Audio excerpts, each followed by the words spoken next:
Madam Speaker, we have always said that compliance can bring in more revenues than simply raising new taxes. And I am recommending the implementation of an electronic invoicing system for the tax administration of Jamaica. Needed long time.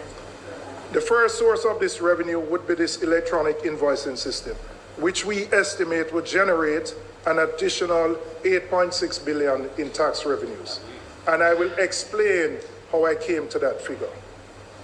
Currently, and what this electronic invoicing does. So currently, when businesses make sales, they are required to upload their transaction records for verification by TAJ. The problem with the model is that the obligation to upload sits with the business, and there can be slippage. Not necessarily because businesses are deliberately evading the obligations, although that happens, but because it is a system where the seller is responsible for submitting the records. Transactions can go unrecorded, uploads can be incomplete, and there can be a gap between what was earned and what was reported.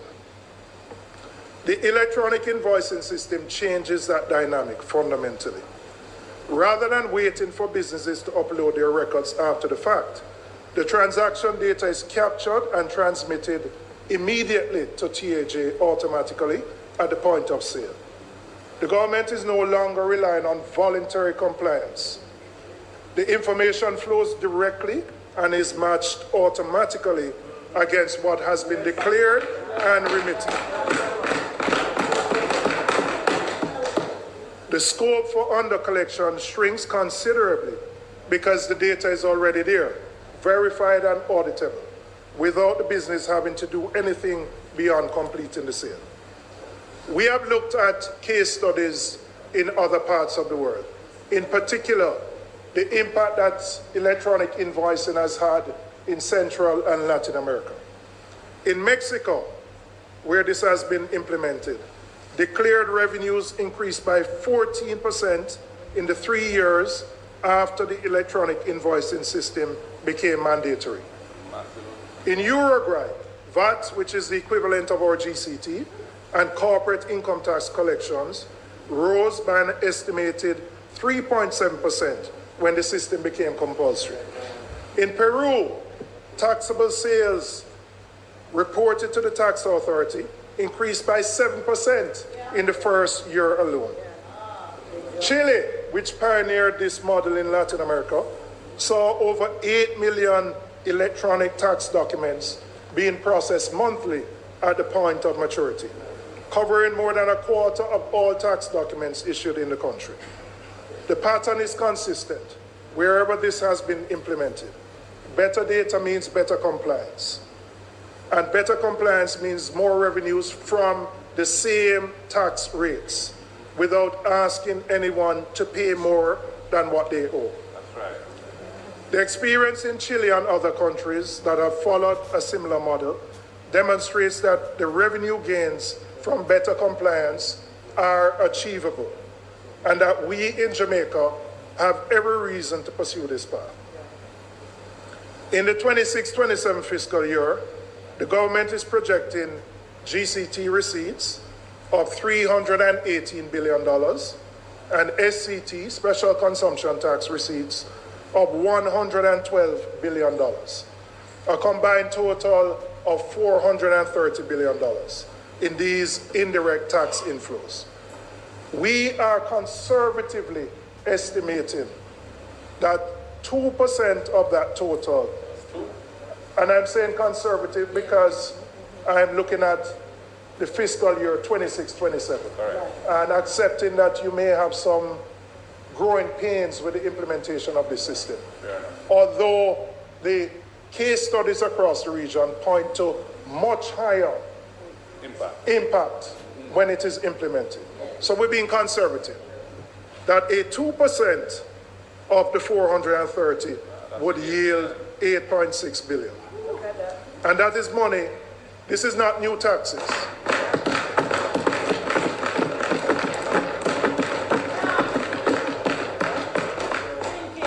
This is money that the government is entitled to collect.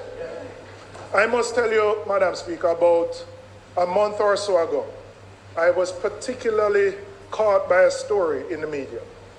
The TAJ indicated that 11 used car dealers were brought to court and were found to have liabilities of $4 billion.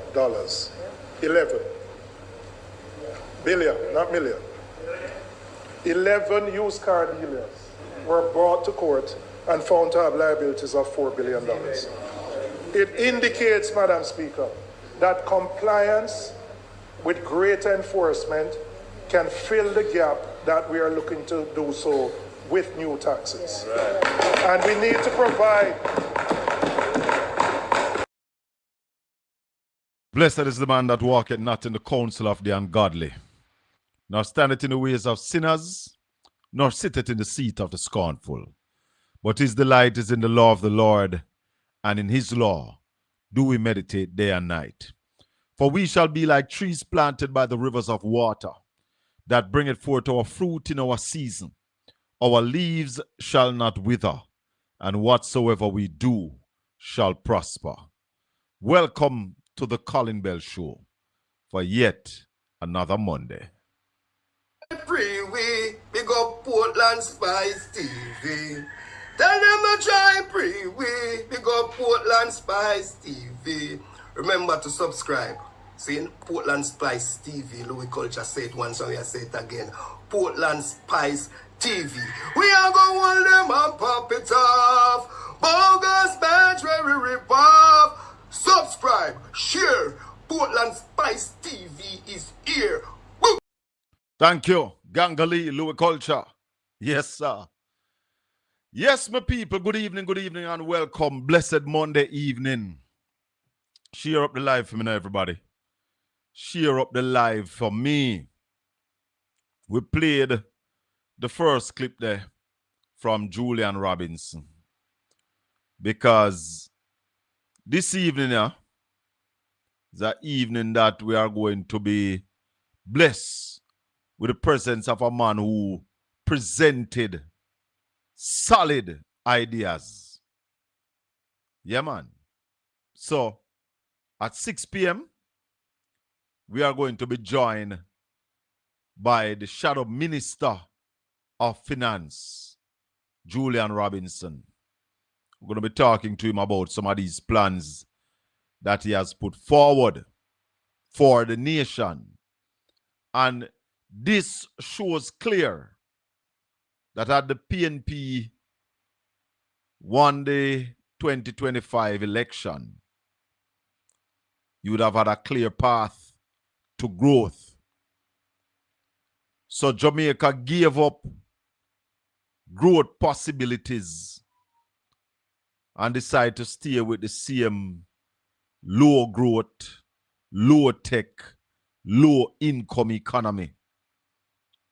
And at a time when war is in the Middle East, when the Strait of Hormuz have been closed, and we're looking at the Suez Canal as well, and whole heap of issue. And some people are predicting that oil price is going to reach $150 a barrel. I hope it doesn't. We are in for a rough ride. Rough ride. So, we are looking at the whole thing, and our job here is to educate the people. Yeah? Educate the people and ensure that the people have an understanding of what they are into. What they are into. We have a government before last year, 9 years, and have not been able to get more than 2% growth. In fact, the average growth throughout the tenure of this administration is 1.8, is 0.8%. That would be nice if they did get 1. 0.8%. 0.8%. That has been dismal. That has been the performance. And Julian said something else, that was critical because, and that is something I must ask him about later.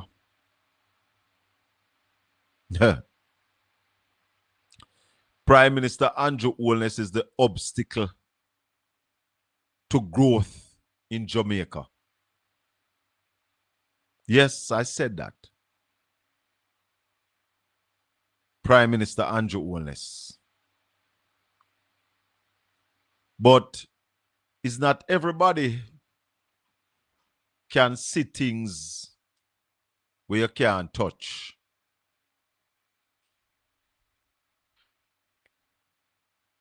Professor Floyd Morris wrote a book called By Vision, Not by Sight. Vision is different from sight. Because some people have sight but lack vision. And it is something that is before us right now. We have a set of managers managing Jamaica that they do have sight, but they lack vision. And I saw a young lady on social media, GLP vlogger, saying that Julian came with nothing. Then if Julian came with nothing, Favor didn't come at all. If Julian's presentation had nothing to benefit us, then Favor never made a presentation. I am telling you that. And I challenge her, or I should say I am challenging her to give me a call and point me to the growth indicators in Favor Williams' budget presentation. I really want to hear those, because sometime in a year so well. So maybe I did not hear, but it was there. So I invite some knowledgeable and bright GLP supporter, blogger, or follower to come educate me. I am open to learn. I believe in continuous learning. Not like some people who say them know everything already. You can't teach them nothing. I am ready and always willing to learn. When I come on this program, I learn a lot from my subscribers, my listeners and viewers. So if you have not yet subscribed to the channel, I am inviting you to subscribe to the channel, like and share the channel. Let me just remind you that coming up at 6 o'clock, Julian Robinson is going to be my very special guest as we dive deep into the presentation that he made on Thursday. Last year, I was in the parliament in support of Julian and his presentation. And the only reason why I was not there this year was because I am not on the island. The leader of opposition will present tomorrow. And as you all know, I am still off the island. So I will not be in the parliament, but I will be glued to my screen. I won't miss a word. My general that. And I'm expecting some fireworks tomorrow. But I played the tax thing that Julian mentioned, the electronic system that he wants to be implemented for TAJ. And Ralston explained a lot of it to us, letting us understand that TAJ is digital right now.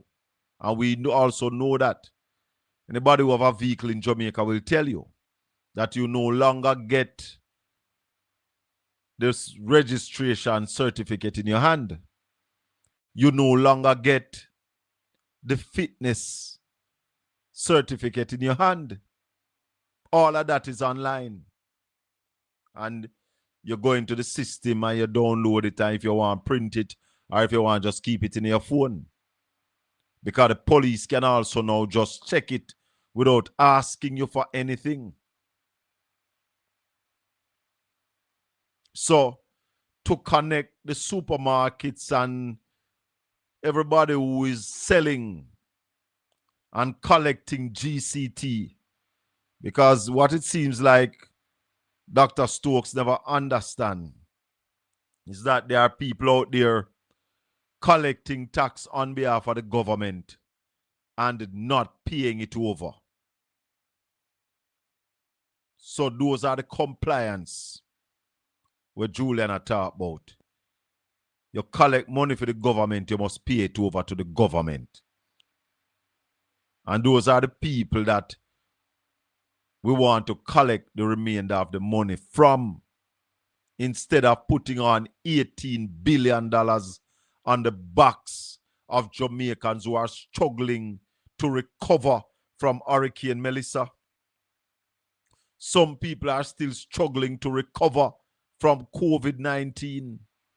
Some people are still struggling to recover from Beryl. And instead of a stimulus package, Andrew Holness and his set of blind bar teamos put on more taxes on the people of Jamaica. And we hear Seliton Newman said that Darrell Vaz told him and his crew that within 4 weeks, taxi fare will increase by 16%. What kind of pressure are putting on the Jamaican people? What can go so?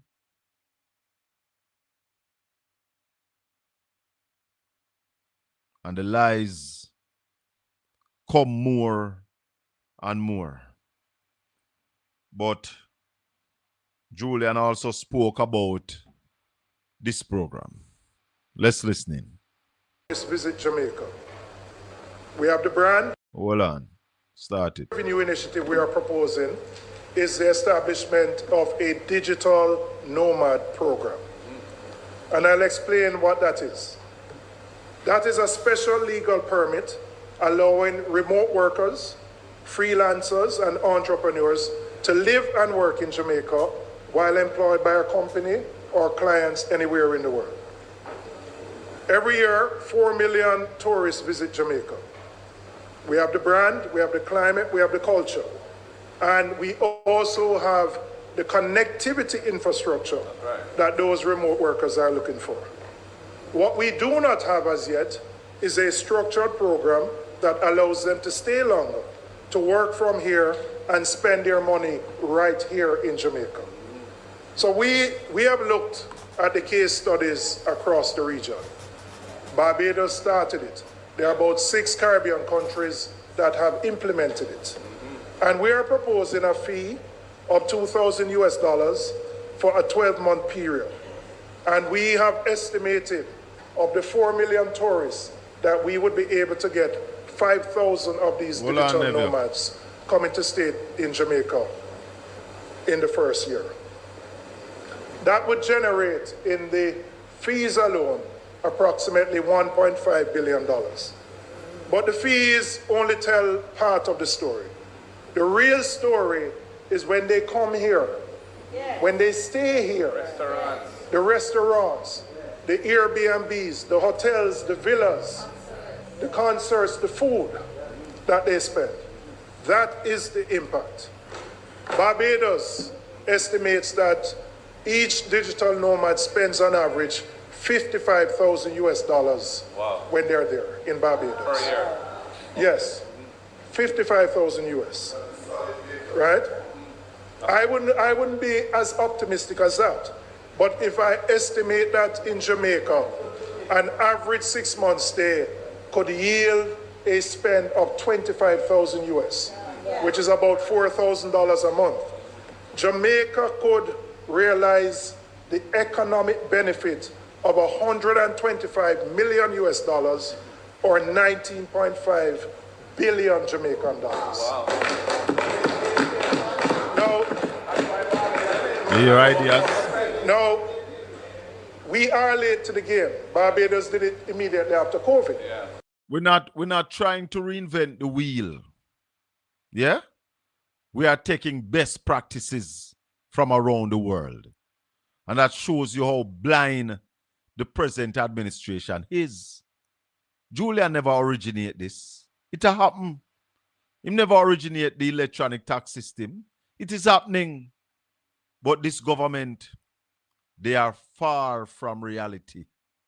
No care for you, no care for me. Neville, good evening. Good evening, Mr. Bell. How you doing, my brother? I am fine, thank you, Mr. Edwards. Mr. Bell. Yes, Mr. Edwards. You have a responsibility to protect GLP callers just like how you protect PNP callers. I have a responsibility to protect all my callers. All right, reasonable. Somebody mentioned on your program yesterday that they know that I've been paid to call your program and that they know also who paying you. Yes. Paid. I remember the statement. The statement was made. Yes.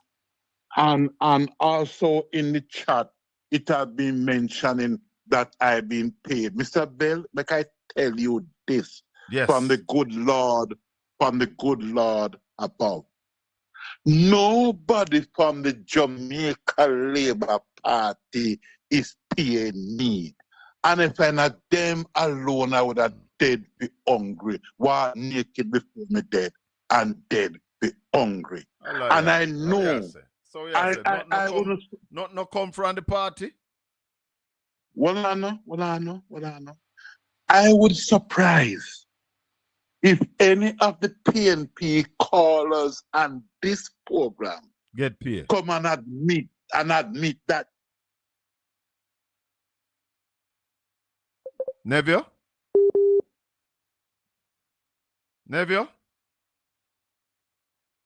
you have been connected.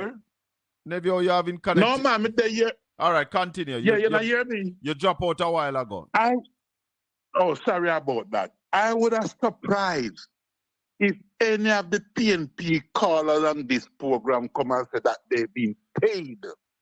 Because I know that both political parties do not take care of their warriors. You will have 1 and 2 NP. You can count them on one hand from both parties who from time to time, if they like you and them adapt you, they will give you a buckle of water. I am not saying that maybe party may not have something independently otherwise, but it's not easy to get into that league. And that is the reason why Andrew Olney could go to Clarendon and Nesta Morgan seat in the campaign and say, they have done a survey. And the finding of the survey have shown that the GLP workers are so disgruntled and being so bitter because of the bad care. And some of the things, cannot talk it. And that is the reason why the party run come and start to do this.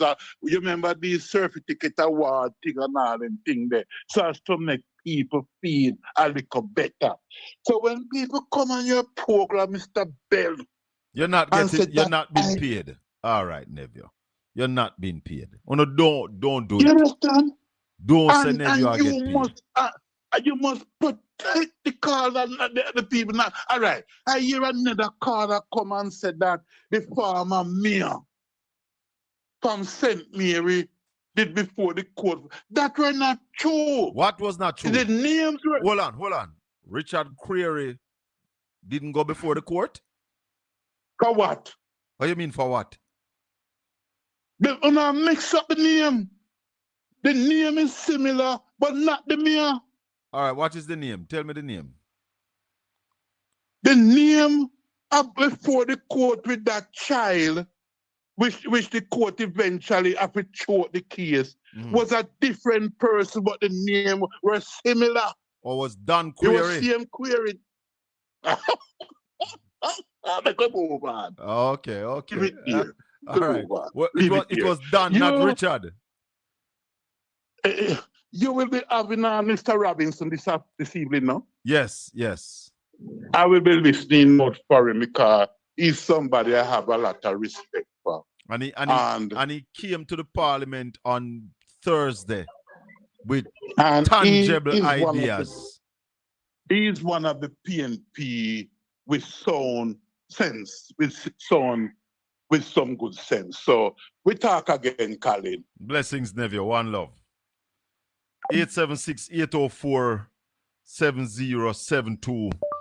We're opening the phone lines, taking a few calls before Julian come. Yeah, man. What is this? What is this? What is this? What is this? What is this?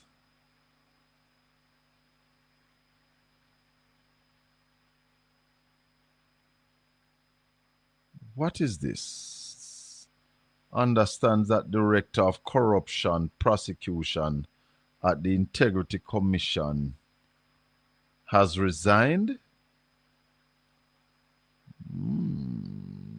Director of Corruption Prosecution.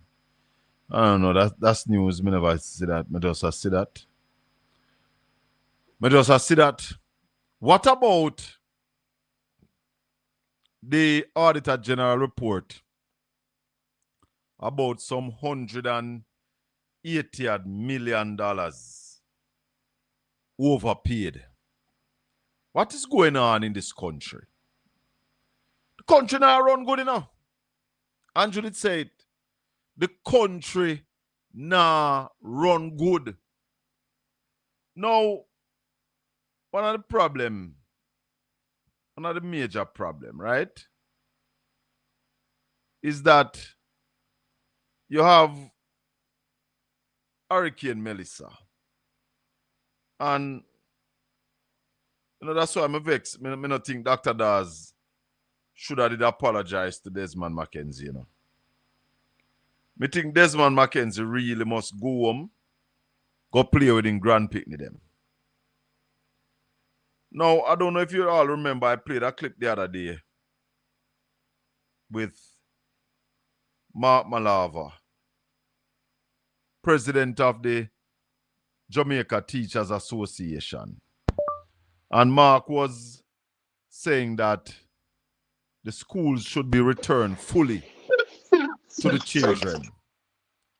And he wrote a letter to the Ministry of Education and the Ministry of Local Government and ADPEM, saying that he want the shelteries out of the schools.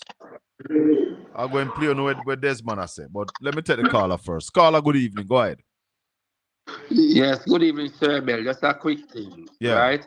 I just listened to you a while ago and he's pointing out the negative that people said, but I don't hear him come and apologize to Ed Boy about Petrojam and don't listen that Paul will talk about Petrojam losing money. Yes. I think he should have come to and say, boy, he's sorry about that. If he was listening to your show, you show it, you give the highlights when Paul will speak about it. Yes, I played that and showed that Paul well did talk about it. Right, but I don't hear him call and talk about that part. No, so he should call to and apologize to Ed Boy because he wants people to defend him. Well, this is a learning challenge. Andrea said GLP no apologize for nothing. right? No So time. he should have done that too. Them want and get people his to respect. apologize, but they don't apologize for nothing. Right. Because the proof was shown yesterday. Can I listen to your program, Forget My Little Education, where I know a lot still, you know. I know a lot because I've been through it. Yes. But I just listen to learn more and remind of nothing that took place. That's my 2 cents so far. Respect. That's what I just call. All Somebody right, in the chat room is saying why Mr. Lawrence resign, he's going to be a judge. Oi, how you say? I don't know the thing them do. I don't know the thing them. In then. You know the thing them. Hey, my caller them sharp, you know. My subscriber them very sharp. Here comes Brother Marshy. Brother Marshy. How you do? How you do? Celine, good evening out of Manchanil. What go on, Marshy? Talk to me. Me there. Which part pan a human being body them brain there? Me you say in their head, but some people coming like for them there are other places. Well, which part pan a shrimps? Them brain there. Oh, hallelujah. How which part in our head? Me believe at this so a brain should have there. But then again, which part pan a shrimps? In pieces there. In our head? Some people brain mix up with pieces.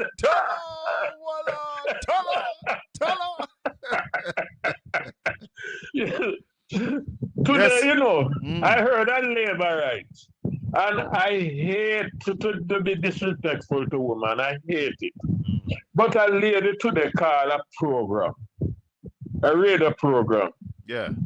and criticizing Julian because Julian should come with something because the government never take any taxes or no new tax for the past 10 years. And now, this is the time they are putting on some tax. But what she mean is that nothing wrong with it. Hold on, Marshy. Hold on, the Marshy. Hold on there. Hold on, the Marshy. Hold on there. Importantly, we have not placed any new taxes on the people of Jamaica since our government has been managing the fiscal affairs of this country. So, this lady where Marcia talk about is carrying the line of this man.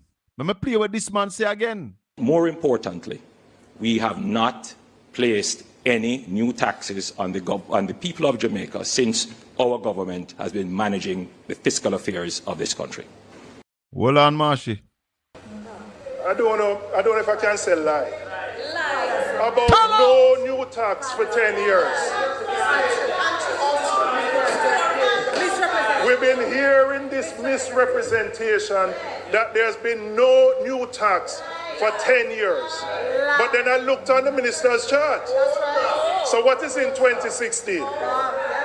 What is in 2017? That's a school bus, a new school bus. Marshy? Hey, you know, you ever play a gig? You ever play a gig when you're small? Yes. Yes. You know how you play a gig? When you don't play the gig, how you do the gig? You wrap it up with the card and you drop it. But we used to play pickings too, you know. Where you put your gig, you play your gig and man take pickings off of your gig. And when you gig, yes, man. When you gig pretty man, bust your gig in a two, yes. You know? Well, let me tell you now, the GLP, then angle the labor right like when you play a gig, you know. You wind the card around it and flash it out there and stand up and watch the gig and spin. You get the point I'm making? But so that's what they do. Marshy, Yeah. Prime Minister Andrew Holness in the debate told Jamaica, you know, that since them in a power, them no put on no taxes in a man. Hear the man again. Hear the man. We have not placed any new taxes on the people of Jamaica since our government has been managing the fiscal affairs of this country. No, hold on. Because I not just him I not just Julian say it, you know. Auntie Favorval say it, you know. Listen, Favorval. Listen, Favorval. Listen this. And if I could get that chart, I'd speak to it. Madam Speaker, if you go back to 2012, you can see that every year, 2012, 2013, 2014, 2015, the PNP government of the day brought 19 billion of tax measures in fiscal year 2012, 15 billion in fiscal year 2013, 7 billion in fiscal year 2014, and 10 billion in fiscal year 2015. Watch you know.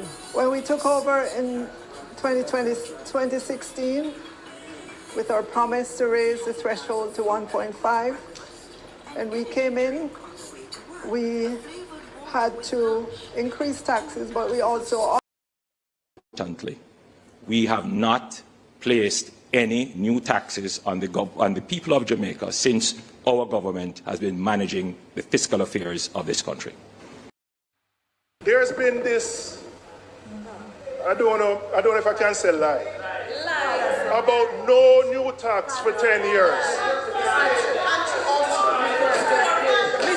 We've been hearing this misrepresentation that there's been no new tax for 10 years. But then I looked on the minister's chart. So what is in 2016? What is in 2017? Marshy. You know, so the people them take the people for idiot and the people them must swallow the bait. But listen to Favorval again.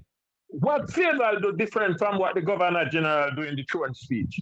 You realize that in the throne speech, the government writes something and give to the Governor General, and the Governor General come and read it? Well, the Governor General... You know, see this? The Governor General have to read where they give him. The Governor General can't do nothing about that, you know. Right. Look at Favorval. You know, realize how the same thing Favorval do. No, they but... write something and give Favorval, and Favorval just come and read it. You realize that she can't even make no comment. Otherwise, but you don't realize when Favorval buck up on admitting that they had implemented new taxes in 2016 and 2017. Exactly. She start buck shuffle. Exactly. It started buck. Hey, labor right. Me not distract my labor right brothers and sisters. But stop behaving like a shrimp. We have no feces in our head. I make the man and tap turn in a fool, no man. Wanna stop it, man. For God's sake. Time For God's sake. Me beg on the labor right. Do. Stop behaving like a shrimp with no feces in our head. Me go in here, man. Don't make me sick. Little more, Marshy. Little bit more. You see, the other morning, Neville run up in something that I had prepared, you know. And the producer came on and the producer said she's convinced that the program is guided by the Almighty. And it's the same thing Marshy come now talking about this lady telling lies on the radio. And in preparing for the program, I basically sought out those clips and had them ready. Sort it out, you know. The Prime Minister in the debate telling Jamaica that since they came in power, they had implemented no new taxes on the people. Hear the man. Importantly, we have not placed any new taxes on the people of Jamaica since our government has been managing the fiscal affairs of this country. It's from when they manage the fiscal affairs of the country. From when? Is it from 2016, February? So, the taxes that was placed in 2016 and 2017, Mr. Prime Minister, aren't they new taxes that your Minister of Finance actually just admitted to last week, Tuesday? Why? Man them lie. The man them lie.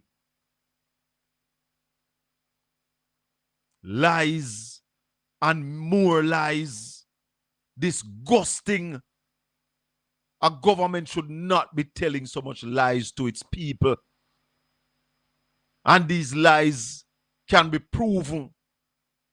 The receipts, we can reel them out.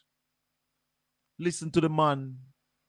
More importantly, we have not placed any new taxes on the people of Jamaica since our government has been managing the fiscal affairs of this country.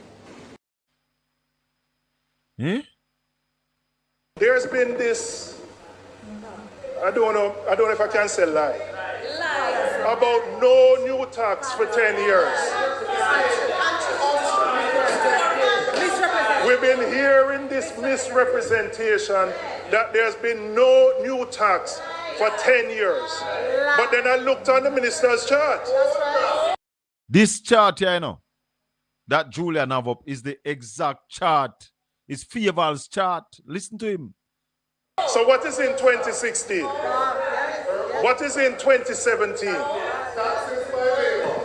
That's a school bus, a new school bus.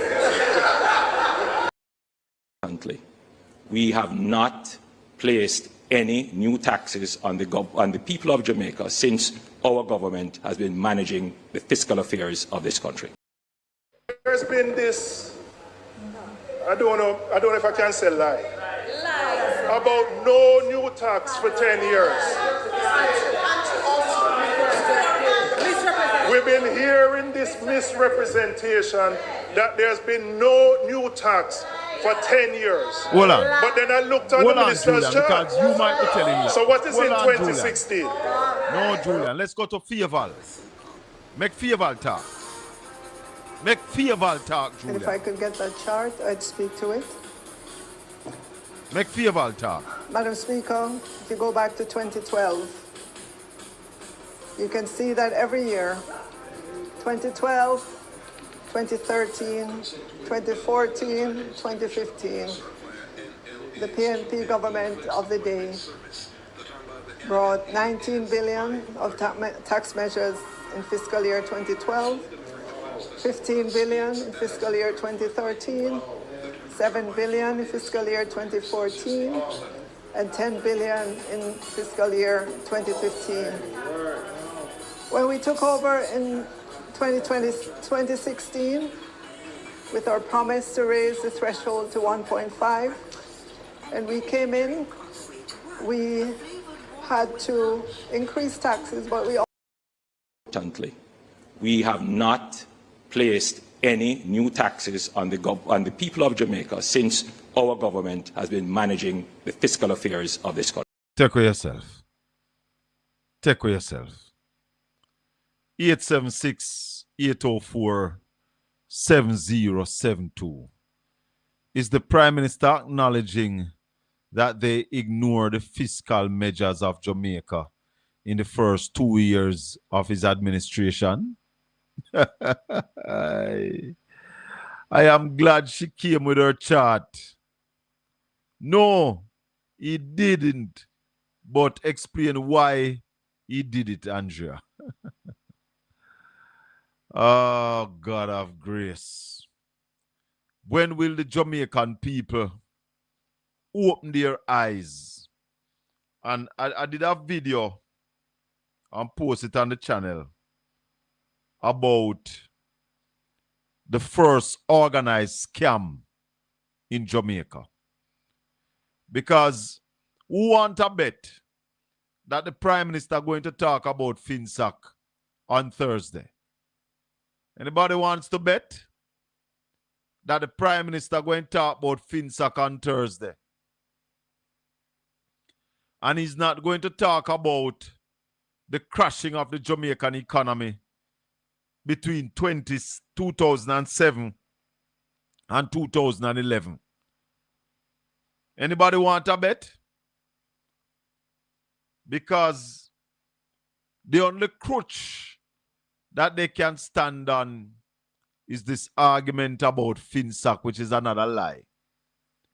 And they will not release the FinSAC report.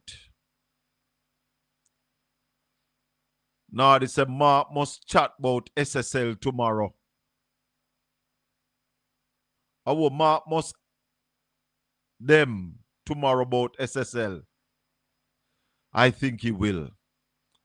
And you know, one of the things I am saying, and I think I said it Saturday morning, I don't remember if it's Saturday morning or yesterday morning, that the comrade leader must take up that 2024 speech that made Andrew Holness walk out of the parliament. Must dust off that speech and lace into it again tomorrow. Because guess what? They can't run out of the parliament this time, you know. Because if they walk out of the parliament this time, the PNP have a quorum, so the parliament have to continue. Hey, hey! Marky G, I'm depending on you to give it to him. Because country can't run, so. Your leader must be a leader of integrity. Your leader must be able to stand up to scrutiny. Your prime minister must be firm. Even if him not have no vision, his integrity must be intact. Yeah.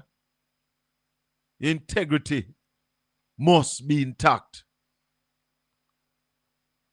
Holness spoke about outer many when Julian wrapped him up Thursday and it catch a fire Friday gone.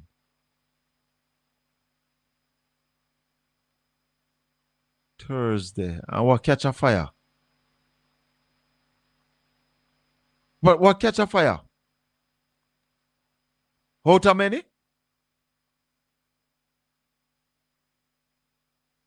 Hey, what you talk about? That's news to me. I don't know nothing about that. Never hear about that. How many catch a fire? There's something that I need to look for because, let me go to this clip here.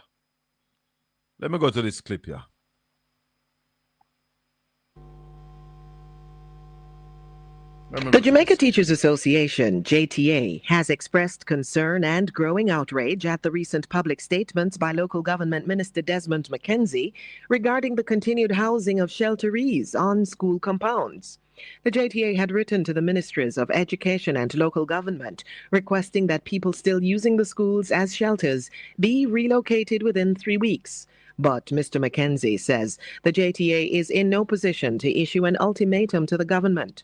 JTA President Mark Malava says the minister's utterances reflect a troubling failure to appreciate the duty of care owed to the nation's children and to the educators. The reality is this is a matter of conditions of service. The presence of the shelterees impact conditions of service and working conditions. We maintain, and we have stated it quite clearly, that we need the shelterees to be out of the institutions because it is having a debilitating impact, a negative impact on teaching and learning recovery given the aftermath of Hurricane Melissa. So we maintain that they need to be out. This is the 5th month, and let's not lose sight of the fact that it was the Minister of Local Government himself who declared that the shelterees must vacate by December 31st. He has not honored that. Mr. Malava believes Minister McKenzie's response to the JTA's request was arrogant. Was abrasive, quite frankly, and disrespectful to the concerns of the JTA and by extension the teachers. JTA President Mark Malava. So, the Jamaica Constabulary Force said... You see why me tell Alfred say him shouldn't did apologize to Desi. You shouldn't apologize to these guys. These guys have outlived their usefulness in the parliament. The parliament needs fresh ideas. The parliament needs people who can think. Yeah? Needs creativity. that does not exist in those quarters anymore.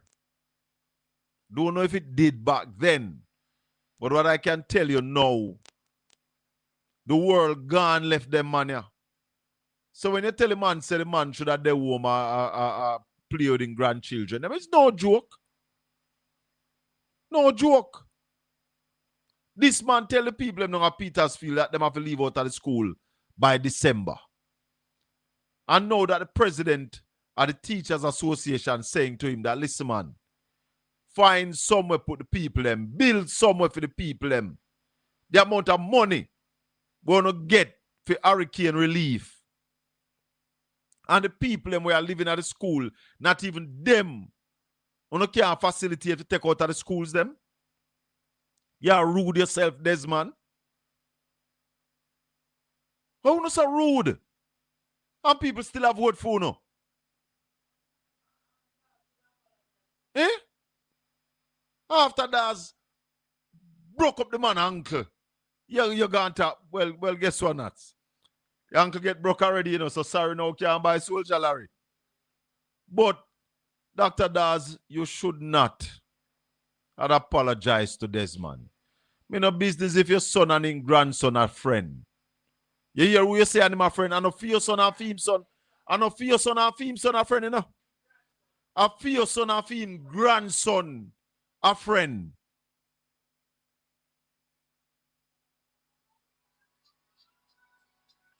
It's not about no contact a caller for minutes. Hold on, Peter. Talk to the producer. It's not about passa.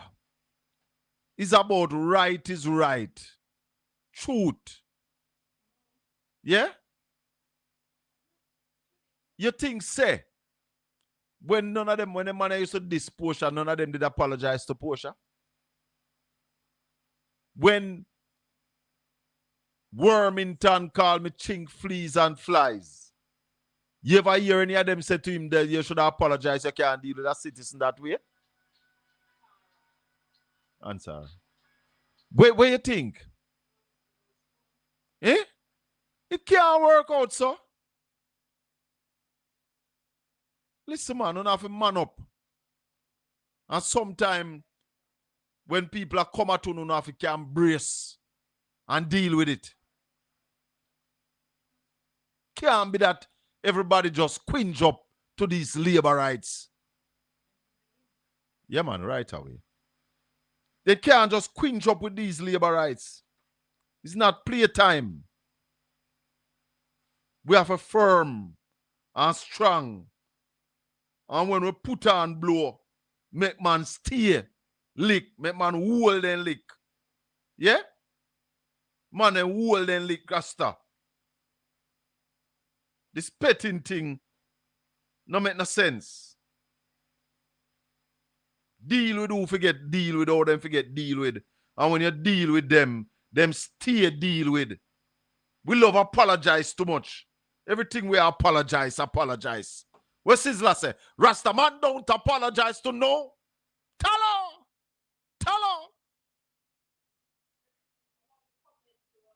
And thank you for this.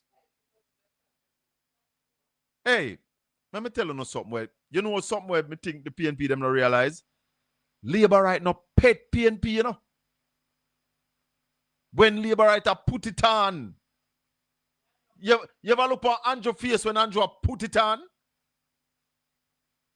That is why me I say, yeah, Julian going at the history, but you see, between 2007 and 2011, I want Marky G to be brutal tomorrow.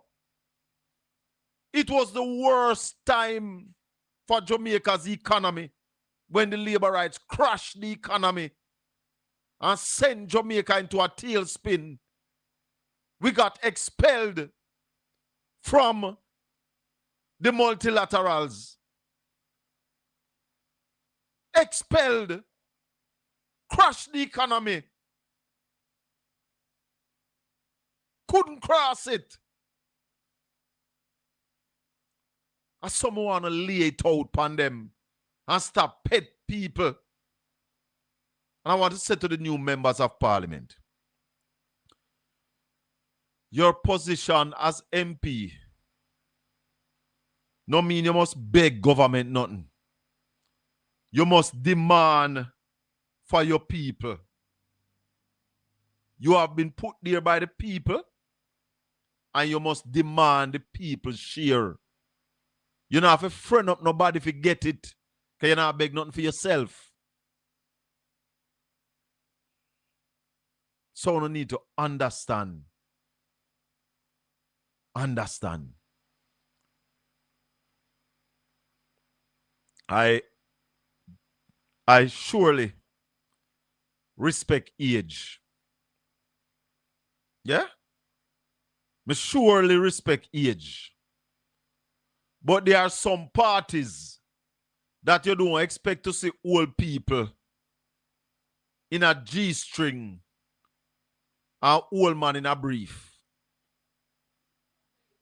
And bellies, you don't expect to see that. So there are some parties that when you pass a certain age, you don't go no more. When I start to go dance, my mother stop. Can you know my mother tell me, say? Me and her now buck up in a no dance hall. Them time the dance hall was not a music dance hall, was a place. So we respect age. Yeah? But when you have a man where make certain statements and you realize that they have passed their time in that party, carnival enough for them. It shows obviously when you hear a man make a statement like this, you know it's a carnival enough for him. JUTC for the first time in many years has made a profit. Them the one we talk about. Then you are tell me. So you know if you tell this your man, you say carnival enough for him. Female age past carnival age. After you tell the man, say listen man, you can't come a carnival no more. You gotta apologize. Oh, I shouldn't tell you say you can't come a carnival. Carnival enough for you. Turn in your yard. Play with your grand picnic them. The JUTC for the first time in many years has made a profit. Them the one we talk about. All this. You apologize for this yet? Desmond not supposed to apologize for this. Eh? No, hold on now. You not tell me honestly to God. You not think that Desmond Mackenzie should apologize to the people of Portland for this. The JUTC for the first time in many years has made a profit. Them the one we talk about. He not apologize for that yet. But no, lie the man lie. Lie like us a trot. That would be history. For your public transportation run by government make a profit. That would be the biggest thing in the world.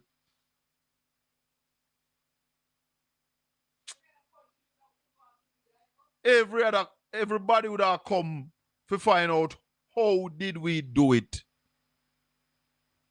And him not apologize for that. That is the reason that show clearly that this man not supposed to in at the party, Marie. Him not supposed to in at the party. Mute the TV, Marie. Yeah, I'm muted it. Talk to me. Good evening, Carl. Yes, blessings. Yeah, but look here. If that man don't apologize, you remember when but anyway, I don't. Doctor does him say in him no want to look like ageism. You understand me? Yeah. You remember during the campaign, we will never surrender the country to the PNP. Yes. Remember all them talk about that man make? Yes. You remember coming? You know, so look here, politics, the cut and thrust of politics. And don't there's a kind of rule, you see, Colin, that you can say certain things within the confines of the parliament, which is like anything you say in a parliament, you are protected. You cannot be sued. Yes, exactly. Cannot be sued. So Dr. Das could not be held like, say, ageism or whatever, I understand maybe people stand because man, we too coward in the PNP, man. Everything we run apologize, man. You ever hear them man apologize for anything? Warmington has been one of the most disrespectful politicians. Warmington called me chink, flea, and fly. You didn't hear anybody on the GLP side tell him, say, man, you need to apologize to the man. No, but he has given all reporters the middle finger. Exactly. And stuff like that. He has called Lisa Hannah Jezebel. Tell her. Yeah, and he has never. I've never heard an apology coming out of his mouth. And he has been one of the most disrespectful. I remember when Bruce, in his first tenure, I think it was during his budget speech, he said Portia had termites in her brain, and it was like even school children in England, they pick up that and run with it. Colin. Oh yes. You understand me? Oh yes. Nobody apologized to Mama P. You understand me? And thank God she never have to resign on Sunday afternoon, and can't talk, and stuff. So, so nobody, so like, ice water under the bridge, but PNP need for us get some backbone. Look, one man with a backbone, Colin, is worth 1,000 with a wishbone, Oh yes. You understand me? Oh yes. Yeah. So we need to stand up. And like you're saying with Mark, I think Mark said that during the 2012 fiasco, when it was a pariah, and Dr. Phillips said what he went through as a finance minister. He hope no other finance minister have to go through that. You understand? And then Favor coming at the parliament on Tuesday. But she give history lessons and start at 2016, at 2012. What happened to 2007 to 2011? What happened to that? Yeah, she never roar. She never meow. As as a female, after the first, as women, you see, Colin, when women do get first, as a species, we're proud. Like how Mama P was, first female prime minister. Hold on. I heard one of my favorite journalists saying that noise in your background, Marie. I don't know if it's a fan or what, but it's fun. Let me move. I hear Dion Jackson Miller, one of my favorite journalists, say that Favor did something that no other finance minister ever did. And was to talk about our upcoming and how she is the first finance minister. But she not this? No, but Dion, what I would say to you is that it better you had leave that alone, because she's the worst finance minister Jamaica has ever seen. And it's not like the top job we had a female prime minister. I mean, never really you're not glorify her.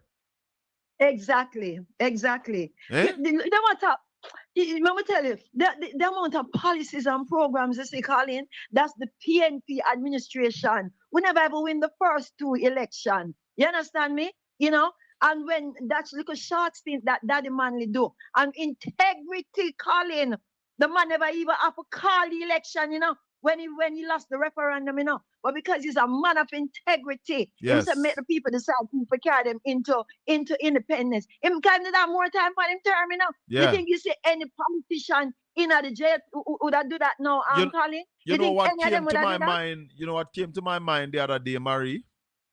Yeah. I need to tabulate how many houses have been built under the NHT since its inception in 1976. And all those houses must be credited to Michael Manley and the People's National Party. No matter which government they build under. That is what you call a policy legacy. Yes. That stands predominant And don't even talk about Colin, Tony Spalding as Minister of Housing. You understand me? Yeah. Yes. You know? Because Mary, he was, remember said I'm during that going to administration. have to run though because my guest is here. Okay, And I'm going to have to but run. Mark, I think Mark said he was part and parcel of when they were drafting the thing in 2012 for the Mark IMF was agreement. integrally involved in that. Exactly. So it was Portia, Peter, Mark. Like a drum tomorrow. Yes, Tell man. them about it. Tell All them right. I hope him beat them tomorrow. All right. All right. Yeah. MP. Shaka Fame, how you Boy, I was not in the parliament on Thursday. Last year I was there, and the only reason why I wasn't there this year is because I'm off the island, and I'm still off the island. But excellent presentation. Love it. Julian? You seem to be breaking up a little bit, but yes. I am hearing you. Yeah, man. Love the presentation on Tuesday. A number of things we want to talk about, Julian, because you explained to the nation that coming out of a disaster like Melissa and with the economy contracting, this is not the time to put on new taxes on the people. Speak to us about that. So really, when you are in a situation where your revenues are down, your growth has not slowed, but you're in negative growth, where certainly in Western Jamaica, in St. Elizabeth, in Westmoreland, St. James, Hanover, Trelawney, people have lost their houses, they have lost their livelihood, they have lost their farms. Now you cannot be sucking more money out from those people at 4 months after a hurricane. 4 months. No, after you only give them 75,000. Yeah, so you're given, people have gotten some help to fix back them roof and those things, but people's lives have been disrupted. People who used to work in hotel chain and the hotel closed, them not have no work, they don't have no income. A farmer who losing goat and then pig them and then cash crop, he has nothing. So when you're going to impose these taxes, let me tell you what it means. For that single mother who is earning $16,000 a week on minimum wage and can probably only give her child $500 a day to go to school, which include the taxi fare, the bus fare, and the lunch. And the picnic buy one patty for $300, a beef patty alone. That juice that used to cost $60 will now cost $80 or $90. Now, I hear them say, well, people can choose alternatives. What alternatives can you choose on that income? There is no alternative that is healthy on that income. The similar bottle of coconut water costs 3 times the price. But the government also know that the picnic them won't drink nothing else but that same sugary drinks and pay the extra $20. Right. No, we are saying if public health is your motivation, and we believe it is an issue. So we're not saying the public health thing is not an issue. But what I think they are being disingenuous in doing is pushing this as a public health issue when, quite frankly, it is just straight a revenue raising exercise. It has nothing to do with public health, right? Yeah. So what they should have done, if you're trying to deal with public health, is to have a graduated tax where the more sugar you consume, the more tax you pay. Right. So if you lessen the sugar, to reduce the sugar content in the drinks. There you go. There you go. So if the government was on a L drive, then you'd say to the manufacturer, if you have less than this amount of sugar in the drinks, we're not going to tax you. Correct. But once you go over this threshold, we are putting new taxes on it. Absolutely. It's straight revenue measure. And yes, it has one nothing truth to do with one truth I heard from Dr. Chris Stokes, he admit to Janela Precious that, listen, man, we never go down a UE and say, boy, sugar. So it's straight about the money. But as I mentioned, Dr. Stokes, Julian, I don't know if you heard what he said about your presentation. And I want you to hear it. Listen to this. First of all, do you think they are realistic? Look, they're very, very, very useful ideas. I mean, the system of the electronic invoicing has worked very well in Mexico, moderately in other countries. It's absolutely worth taking a look at. The nomad visa is absolutely worth taking a look at. These are very useful ideas, as is the public transfers, in terms of just from the point of view of how does one deploy one's capital. Is it best to sit in the BOG, or should we use it to do something else? But so in and of themselves, they are useful. My comments on them are as follows. Wait, hold on. Right, that's what I want us to go down to. So let's start with the electronic invoicing system. He is suggesting that it could generate $8.6 billion in additional revenue without raising taxes. Could this reduce the leakage in Jamaica? Well, all indications from countries that it has been implemented is that there are varying degrees of success with it, and Mexico at 14%, I believe, and is one of is sort of the poster child for this sort of service. No, again, let us be clear. It's not a new tax, but it is collecting more taxes. Right? In other words, you're still taking money out of people's pocket for the government, whether it's a new tax or collecting more on what people should be collecting.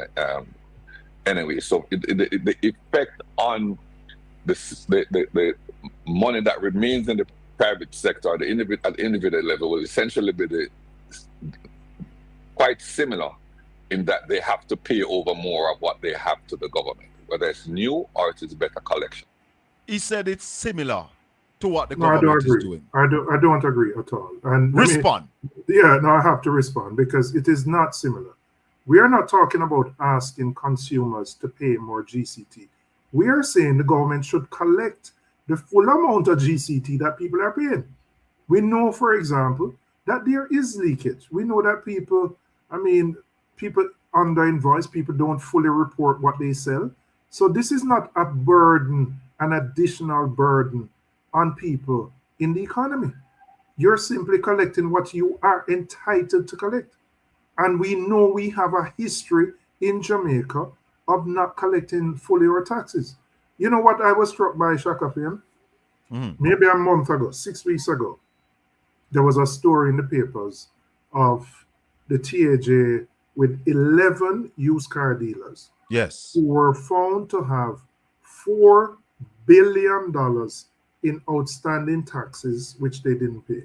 11. And this is money that they collected on behalf of the government and did not pay it over. Right. So Dr. Stokes misses the mark when he thinks that it is the same as additional taxes. Or is he being disingenuous, Julian? I don't want to impute motive, but it is absolutely not the same thing. Understand? Because for me, it is clear you are saying that there are people out there with money. Some people are collecting GCT, not paying it over to the government. And you are saying, bring these people. I use an explanation Saturday morning to somebody. I said, you have an apartment complex, and you have 20 apartment on it. You have 20 tenants. 8 of them paying you your rent every month. Right. And 12 not paying you. But you want more money to run the complex. And you're going to raise the rent on that 8 instead of collect from the other 12 they're not paying. That's basically what you're saying. Perfect analogy. So how could Dr. Stokes not get that? Well, I don't know how he couldn't. Because I thought I was very clear that we're not imposing new taxes. We're not pulling more money out of the economy. We are just collecting what we are entitled to collect. We know there are businesses, and again, I'm not going to name thing, in parts of Jamaica where people don't pay tax. We know that. It's a home secret. But why you just calculate it at 2%? Because I want to be conservative for the first year, right? Now, when these systems, when we look at what he said, Mexico, Paraguay, those places, when these systems are fully operational, it increased collections by over 15%. But I'm being conservative for year one because you're going to be implementing it in year one, and so you may not be fully optimal by the end of year one. But I certainly believe by the time you get to year 3, year 4, is not 2% we're talking about. We're talking about 10, 15%. It did not stop there. Listen to this. However, there's a case to be made, a moral case and certainly a business case, that to reduce tax avoidance and to make it easier for people to pay taxes, make it more automated. Questions arise, of course, whether the tax administration, Jamaica, has the capacity, know what is involved in setting up this infrastructure, testing it, implementing it. This doesn't sound to me like something that is going to be ready on Monday morning, and we need the funds now, soon, within the coming fiscal year. Respond to that.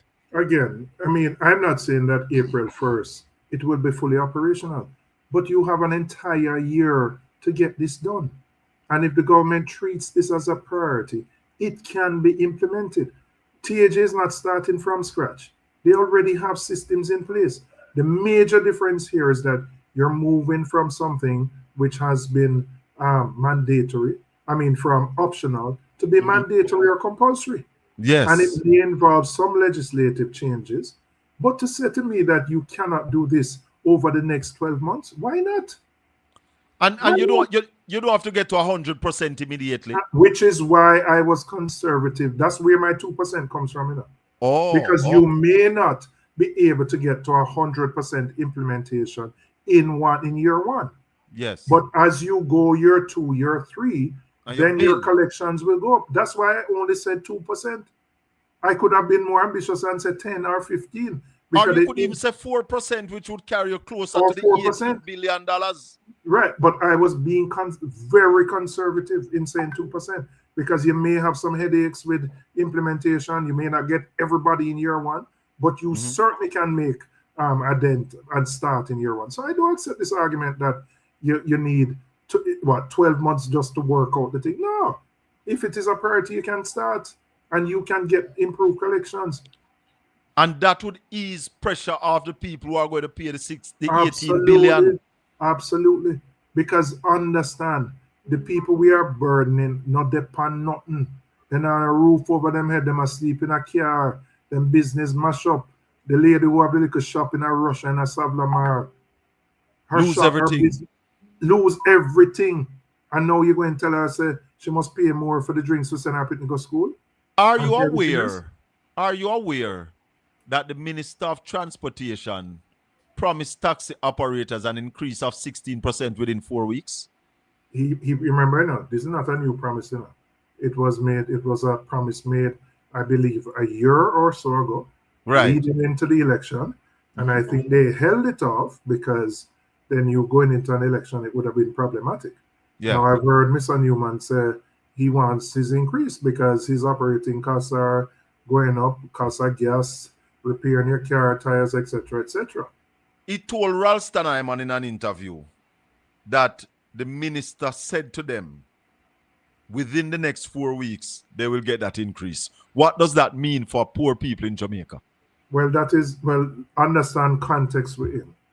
Before this budget, we didn't have the war in the Middle East, right? Yes. This budget was cast on oil prices at $60. Oil prices are close to 100 now. Over 100 now. I think it's over 100, right? The longer this conflict lasts, the higher oil prices will go.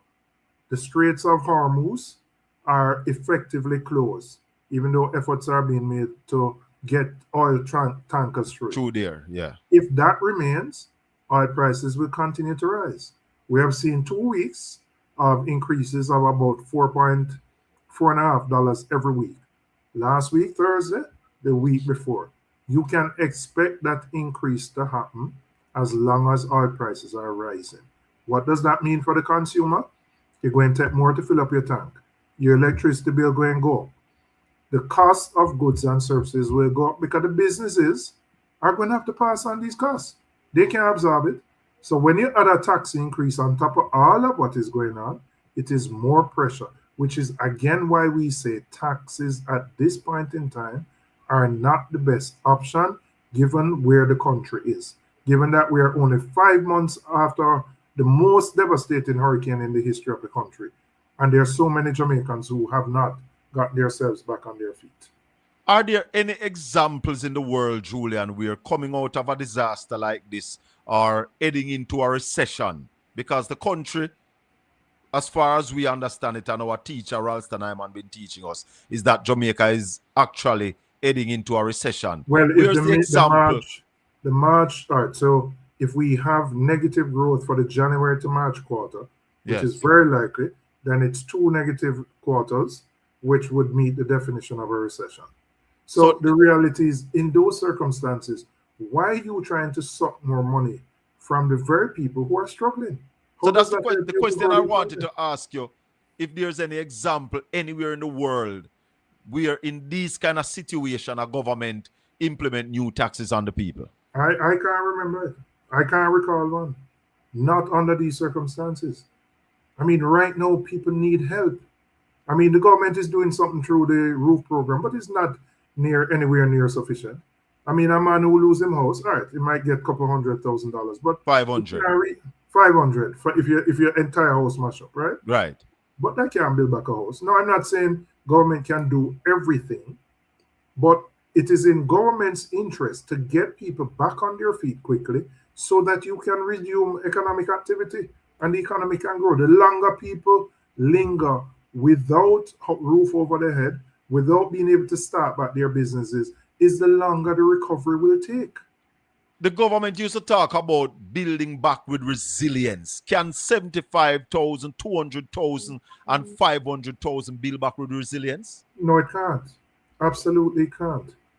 And what is worse, particularly in rural areas.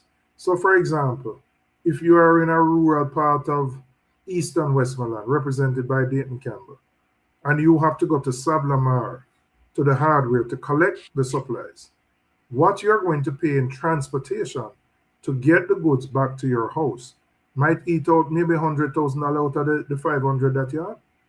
But June is hurricane season again. Yeah. MP. And we saw Beryl in 2024, Melissa in 2025, with the minuscule assistance that the government is giving. If a hurricane hit us again in the next hurricane season, these same people are in a worse situation? Absolutely. I mean, we pray and we hope that we don't get licked, but we can't depend on prayers. We have to build with resilience and we have to put people back in a position. So for those who might have had a board house, you want them to have a concrete structure. Now, there are issues of titling and land ownership that have to be resolved, but it don't make sense a man with the board or zinc put back up the board and zinc because another breeze blow go and lick him down, right? So he have to get concrete and steel, so he can withstand. Many people who had zinc roofs are now slabbing it, make it a little hotter, but it means it builds with resilience. But those things cost more money. So I'm just saying, within the context where you're trying to build back stronger with more resilience, you have to pump more resources to help people to get back on their feet. Does the government have that more resources, MP, to pump? Well, we are saying that the NHT monies, which have been taken from NHT to put into the General Consolidated Fund, should be used specifically to support persons who are recovering from the hurricane and to ensure that we build affordable homes for Jamaicans. Right now, there is an unmet demand of close to over 100,000 Jamaicans who are seeking affordable houses, but can't afford the houses that are coming on the market because the houses that are coming on the market are outside the reach of those people. They're at the high end. We don't need more high-end housing. We need affordable housing for teachers, nurses, policemen, soldiers, the BPO worker, the young entrepreneur, the young professional who leaves university. We need housing for those people. And let me tell you, what housing does. If two people come together, them throw them NHT money, then put together and buy a house. Little later on, they want to start a business. They have collateral that they can borrow against to start a business. Yes. So it's not just the peace of mind of owning your own home. it can generate a lot of economic activity because you have collateral that you can leverage to do your own business. So part of the growth strategy and part of recovering quicker is to invest in housing. Now, in the construction phase alone, you're going to have more carpenter, plumber, electrician, laborers. Those people are going to be employed. You're generating activity by doing that. But shouldn't that have been started from right after the Hurricane Julian, let's say even November, December? The government has not started building anything yet. We heard the president of the JTA saying that they need the shelteries out of the schools, and Desmond McKenzie saying to them that they have no right to call and give the government no timeline. Why couldn't the government build some shelters already for these people? I think it's taken too long. I mean, I went to Petersfield about a week or two after the hurricane, and unfortunately, there are still people who are in shelters at Petersfield High School in Westmoreland because they have nowhere to go because their homes have been totally destroyed, and there's no even temporary housing for them to go into. Now, what it does, it puts pressure on the teachers and the institutions because here you have people trying to teach in an environment where people are still living on the compound. And really what the JTA president said, in my view, was a very responsible statement. And I thought what the Minister of Local Government said was totally unfortunate. To say that nobody can dictate to him. It's not about dictating to him. I mean, the reality is that we are 4 or 5 months after a hurricane, and it's not tenable to have people living on a compound where students are engaged in learning. The Prime Minister told us in the Parliament that immediately after the hurricane, the government had over $100 billion at their disposal. Why didn't they spend that money?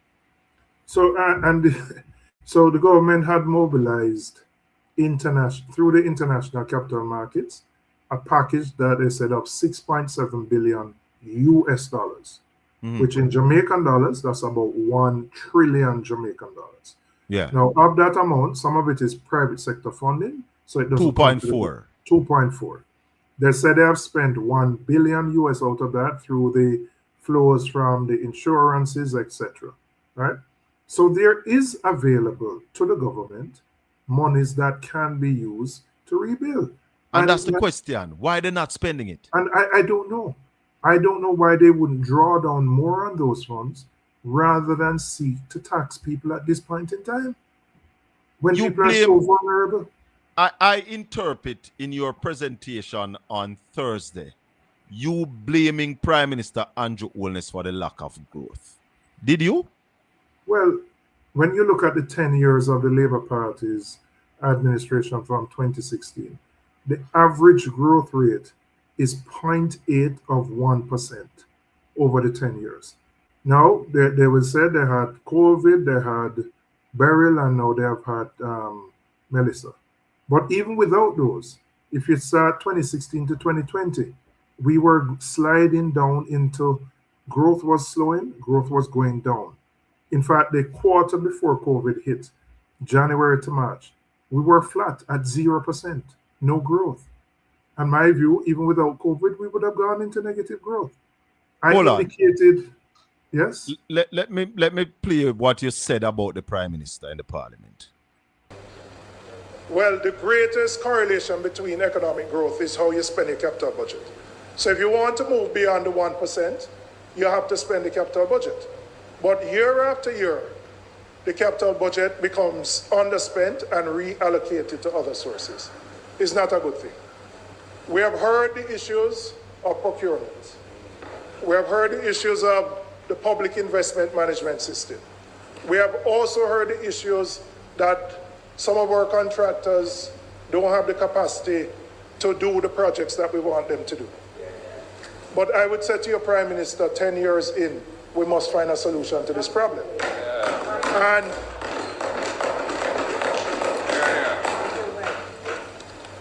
I want to say specifically to you, you have the right to organize the government the way you want as Prime Minister. But when I look at the capital budget for both central government and public bodies, 60 to 70% of the capital spend sits in two ministries, Ministry of Economic Growth and Infrastructure and the Office of the Prime Minister, which are headed by you. Now, you might say you want to facilitate that on your own, but then it must become a bottleneck.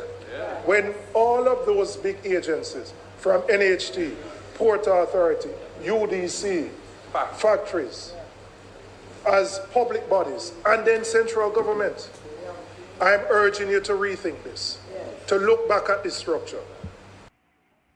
So you are saying that the Prime Minister is hampering growth, Julian? All right, so what I was saying there is that when you look at certainly for the public bodies, you take NHT, you take Port Authority, UDC, Factories Corporation of Jamaica, as public bodies, they account for about 80% of the budget for the public bodies. When you look in central government, now they're concentrated in 2 ministries headed by 1 minister who happens to be the Prime Minister. Now, what that means is that when anything has to be done in those ministries, departments, or agencies, they have to be signed off by the Prime Minister. It is a bottleneck. Now, as I said to him, yeah, he has the right to organize the government as Prime Minister the way he wants. Yes. But the evidence of the underspend of the capital budget suggests that the way the government is organized has not worked in ensuring the timely implementation of projects. It has not worked. And he has to look, and if you go back in history, whether you take Portia Simpson Miller, Bruce Golding, PJ Patterson, Siaga, there's never been a Prime Minister who has concentrated so many ministries, agencies, and departments under his direct leadership than the current Prime Minister. Never in the history of the country. You spoke to him directly. You spoke to him. Do you think that are you expecting to see any changes based on that delivery? Let's see what he says on Thursday when he comes to close the debate. But I hope he reflects on it, and reflects on it because I was not attempting to be adversarial here, right? But I was just pointing out something which is a fact. It is a fact that the concentration on and let me tell you, maybe if it was a different minister who is not Prime Minister, it could work, But you understand the pressures that a Prime Minister has to deal with, vis-a-vis even other ministers. The schedule that a Prime Minister has. That if somebody wants to lease some property owned by one of these agencies to do some development, he is the minister who has to sign off on all of that. It's not possible. Too much. It's too much. It is that concentration in one person's hands, who happens to be the Prime Minister, must create a bottleneck. I mean, for example, he's also the Minister of Defense. That's why I said there has never been a Prime Minister who has taken on more responsibilities than the current one. The Minister of Defense one doesn't bother me so much because most Prime Ministers take that on. But it's just packed the amount. The amount of areas that he personally has to deal with. It's too much. I mean, it is 10 times easier to get an appointment with a minister than to get with the Prime Minister, because his schedule is going to be packed, because he's dealing with all affairs in the country. I am saying the evidence demonstrated by the underspend of our capital budget says that this is not working for the country. You came to the Parliament on Thursday with some ideas to grow the economy and ideas to say to the government, listen, you don't have to tax the people right now. The nomad visa program is one of them. Yes. Speak to the people about that, what it is, how could that work for Jamaica? So basically, COVID changed a lot in terms of how people worked. And what COVID did, it forced a number of businesses to allow their workers to work from home, meaning they didn't have to physically come into an office. What that meant, working from home could be anywhere. So if you are an employee in the US, you could be at your home in the US. Or if you're an employee in the US, you could be here in Jamaica. And all you have to have is good internet connectivity, access to your computer, be able to take calls, and to be able to communicate. And so what we saw informally, without any structure by the government, people were coming to the country to stay here for extended periods of time to work. That was happening. So I am saying formalize that. Barbados did it right after COVID and was able to do so successfully. We need to do the same because we have the airline traffic. We have enough empty apartments, townhouses that people can go into. We have the telecoms infrastructure, which is among the best in the Caribbean. And so there's no reason Jamaica can't get in this game. And it don't take no whole heap of money, it don't take no whole heap of marketing infrastructure, etc., to get this done. We can do this. And it's not just the money that is generated from the visa fee directly. It is the economic activity that is generated when these people come into the country. Can I just ask you to give me 1 minute? I just have to, and I won't be long. Yeah, man, not a problem. Dr. Stokes also put some criticism to that, and I hope in doing what Julian doing, him can hear this, because yeah, I'm back with you. Listen to this. Listen to this further piece from Dr. Stokes, Julian. What would it take, sir, to roll it out effectively? What would it? Well, if it's a system an invoice must be generated on the tax administration system. Like the invoice that you give to the customer. This is not a small matter. It's certainly worth pursuing. I believe it will definitely help. But it is not. He's going to the nomad visa program. I want to hear that piece. You know, come April 1, we're going to start this. That's not what we're looking at. But this is not to diminish. I think the validity of the idea. We just need to be clear that this is something that will take some time to implement, and that time frame is not likely to align with the exigencies of the current budgeting cycle.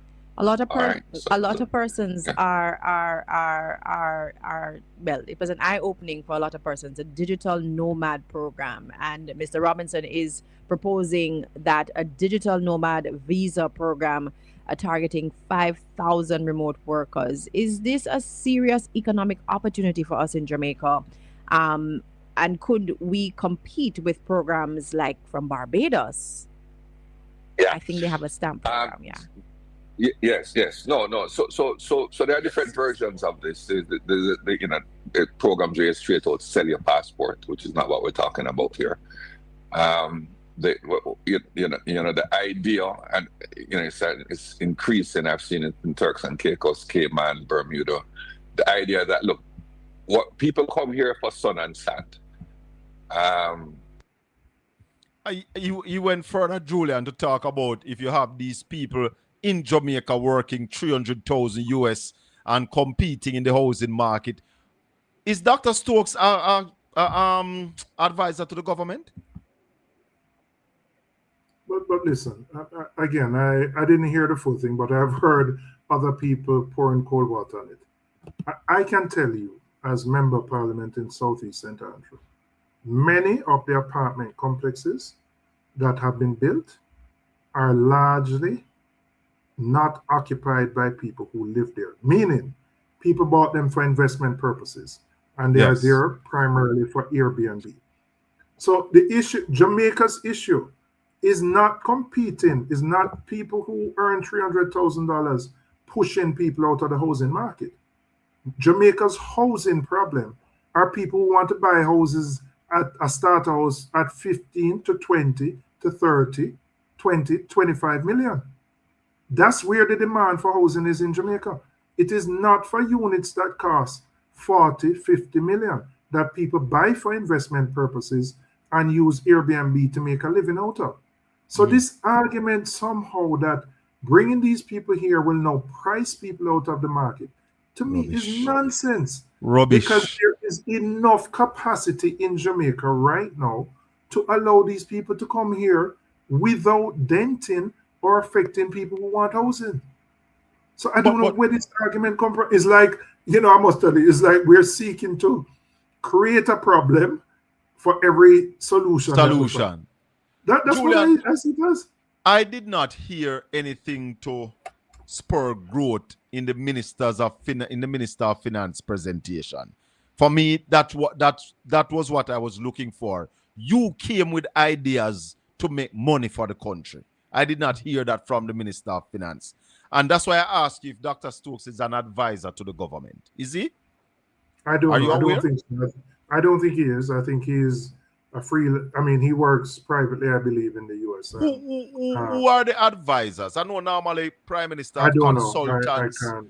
You don't know the advisors to the government? I don't know who to they the are. Finance Minister, to the Prime Minister? We've been I don't asking know. that for some time now. Who are the people advising the government? Because the things that you came with weren't things that you originated. They are things that they are happening all across the world. Why can't the government see these things?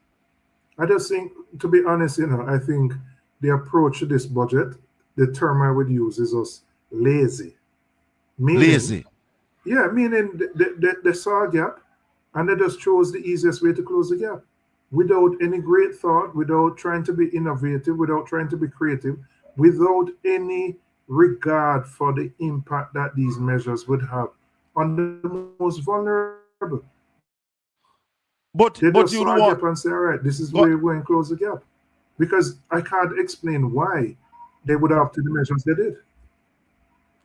But you'd want to think the fact that they've been trumpeting no new taxes all this time, they would basically look for something else. Or is it that they run out of ideas?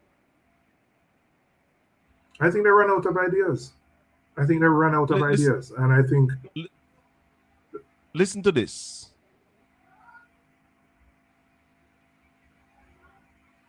More importantly, we have not placed any new taxes on the people of Jamaica since our government has been managing the fiscal affairs of this country. That's what the Prime Minister told the nation in the debate, in the leadership debate. Speak to us about that. Well, the Minister of Finance, I used her own chart, the one that she brought on Tuesday, which showed... Hold on. Continue, Julian. Which showed that in 2016, they imposed taxes. In 2017, they imposed taxes. They did in 2018 and 19. They don't call it new. They said no new net taxes. But this lie that has been propagated for so long, that since 2016, no new taxes have been imposed, is simply not true. And the minister's own chart, which she brought, demonstrates that what she's saying is not true. But, Julian, a lot of people sometimes want to blame the PNP for not rebutting a number of lies told by the GLP. Finally, you decided to put the history of 2007 to 2011 forward. Why have you all been holding back on these things? No, I have been holding back. I did it last year in my budget presentation too. And I have been consistent in doing it. I did it in last year too. Because I don't like when people are disingenuous with historical contexts. And as I said to the minister, if you're giving a historical perspective, give the full one. Don't give a partial perspective and leave out a part.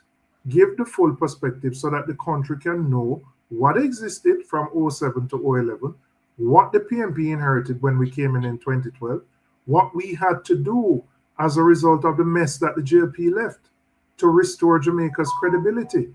And that is the credibility on which you ride. And I use the analogy of a cricket match, where the openers went on a wicket, a grass top, with the ball seaming around, moving around, and you had to dig in and you had to bat, right? And you faced a lot of hostility, but you took the shine off the ball and you made it easier for the batsmen coming later at 3, 4, and 5 to play shots. But don't negate the role that the opening batsmen played. That was what the PNP did from 2012 to 2016. We did the heavy lifting. It meant imposing new taxes. It meant taking money from the NHT. But we had to do that to restore Jamaica's credibility, which was totally destroyed by the JP administration. But they don't want to tell that story, so I had to do it.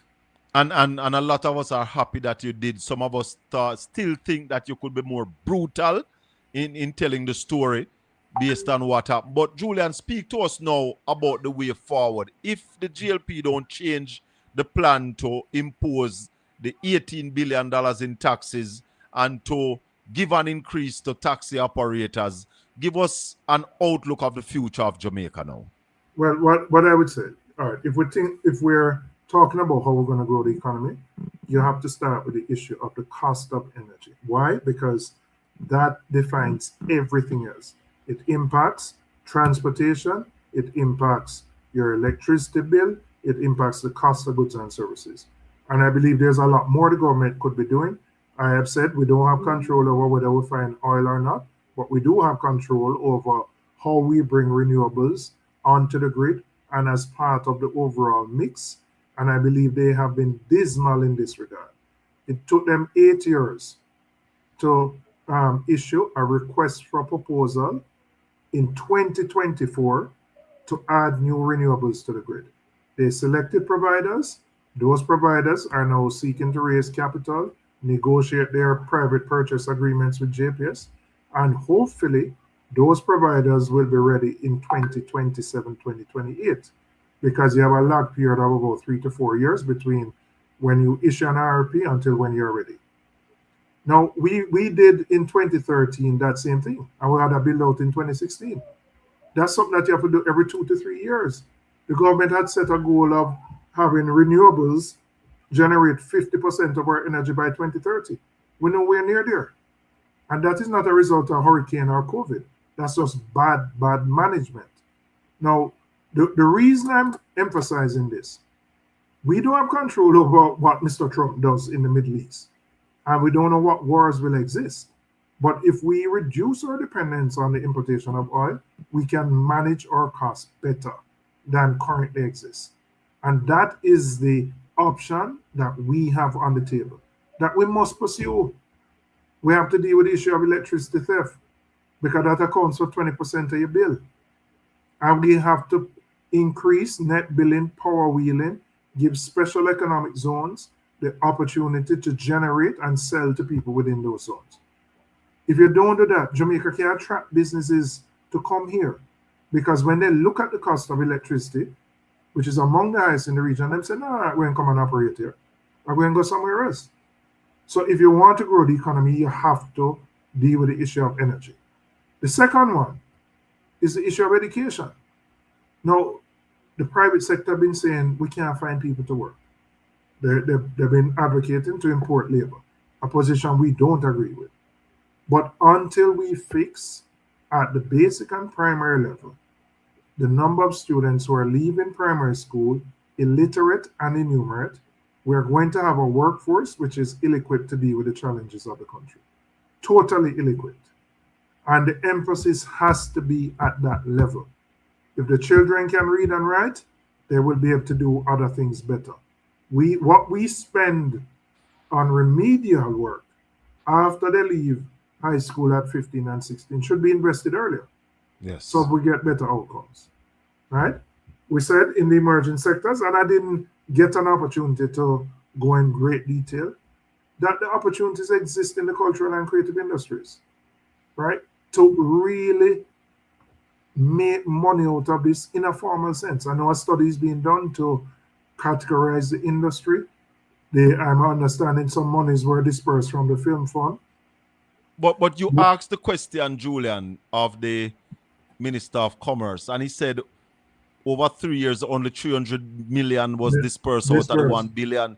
That not show no seriousness. No, not at all. You also because I'm sure you have applications sitting there. In fact, I am told, because when he made the announcement, some people reached out to me and said most of those disbursements took place the week before. Apart from the Bob Marley One Love film, yes, the week before Standing Finance is when most of those disbursements took place. But Julian, you also asked the Minister of Entertainment about the measurement of the industry. Correct. No, sorry, I think it was Nikisha Burchell. Commerce. You asked Commerce, but Nikisha Burchell asked Babsy about what is the value of the creative industry to the economy. And she said 5 to 9%. Isn't that too wide a span to give a value? 5 to 9%? Well, it so it could be either $2 billion or $4 billion. It may mean that they just don't know for sure, because the measurements are not accurate. I think that's really the reality of what you're facing, where there isn't an accurate picture of exactly what the contribution to the industry is. So there's work that needs to be done on that and I asked the Minister of Commerce, Orbin Hill, about the study that was being done, I think by JBDC, and he indicated that they were fairly advanced and almost coming to a point where they would have something ready that could be shared with the public. So we have to look forward to that and see what that study entails and what it shows in terms of the different categories that can be measured and the specific assistance that can be given to the different categories. Wrapping up now, Julian, the whole geopolitical problems around the world that we absolutely have no control over. In 2016, when this government came into power, they promised growth of 5% in 4 years.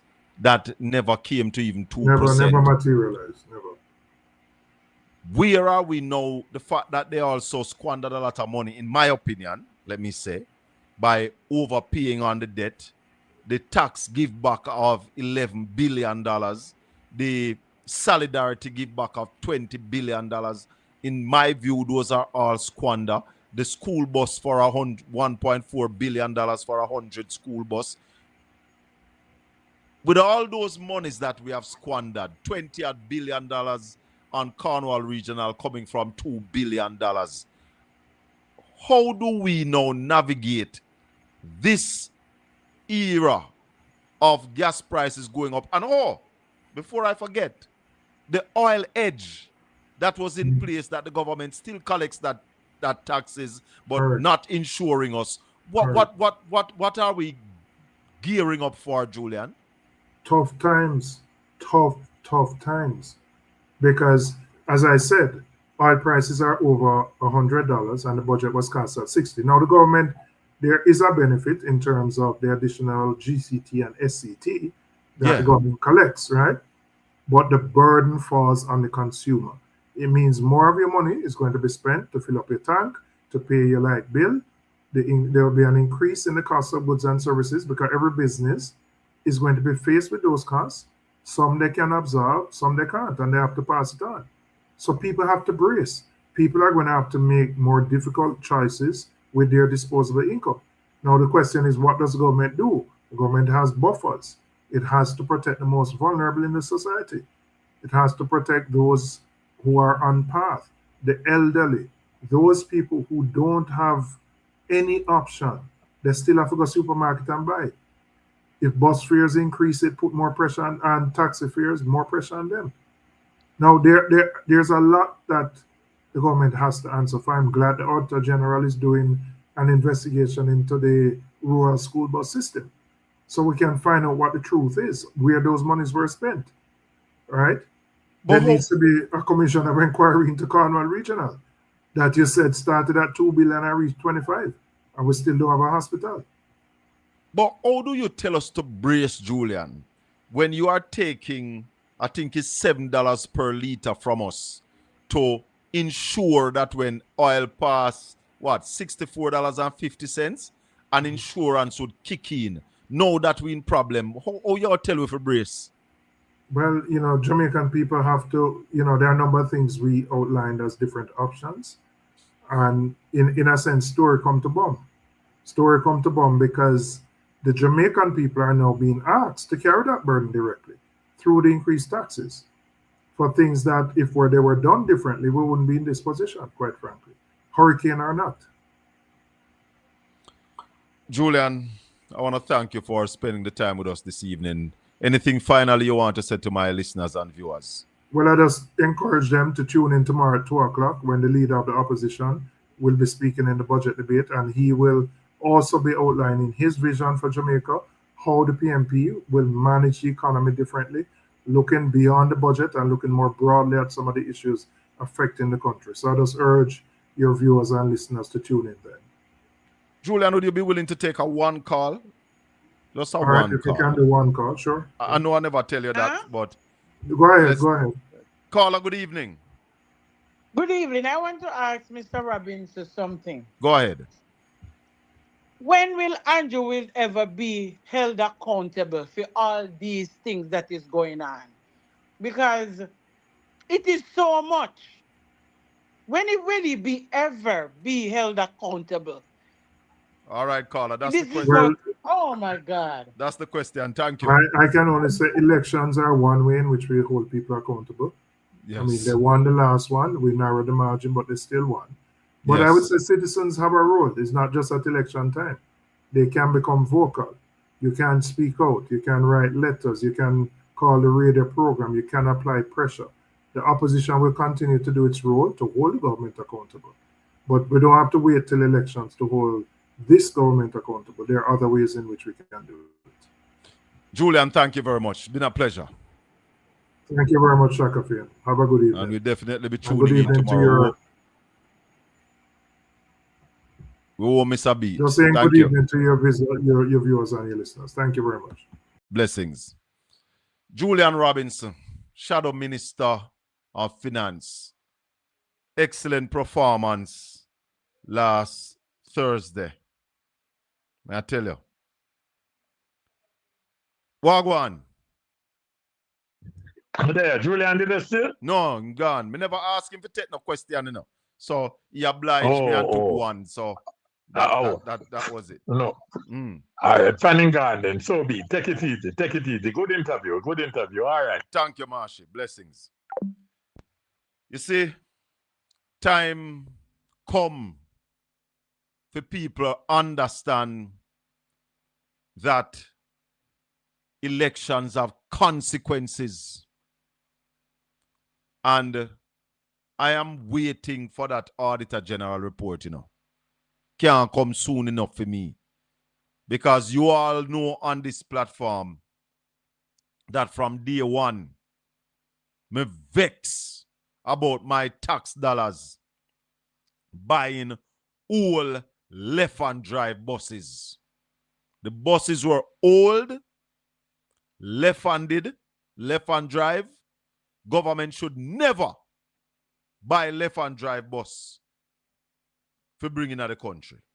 Never. If you're getting them free, you take them. But to use taxpayers' money to buy left-hand drive vehicle in our country where we drive on the left-hand side of the road is unbecoming of the government. And I challenge them to tell me now, why you don't move from the old bus and I go buy a new bus, and I'm sure you're going by right-hand drive. It was an election scam. It was an election scam. Yeah? It was a ploy for somebody to steal from the taxpayers of Jamaica. Steal from us.